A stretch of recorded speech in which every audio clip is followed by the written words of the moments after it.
Welcome! If you would like to know how to activate or deactivate the streamer mode in Battlefield 6, then enjoy watching this short tutorial.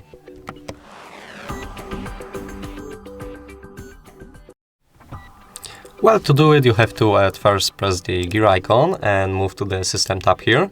In Creator tab we have a streamer mode, anonymous mode, we can enable radio, music and change the minimap settings.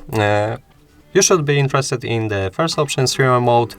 So if you enable this option, the IDs of the other players on the server appear differently to you, so it only works like that.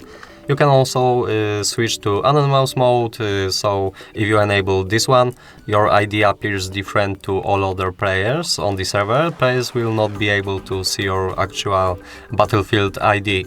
So I think if you are a streamer and you want to show this game to other people and you want have some, I don't know, stalkers or some guys sniping you, then you should definitely switch on both of these settings. That would be all for this video. Thanks for watching, leave a like, comment and subscribe to our YouTube channel. Goodbye!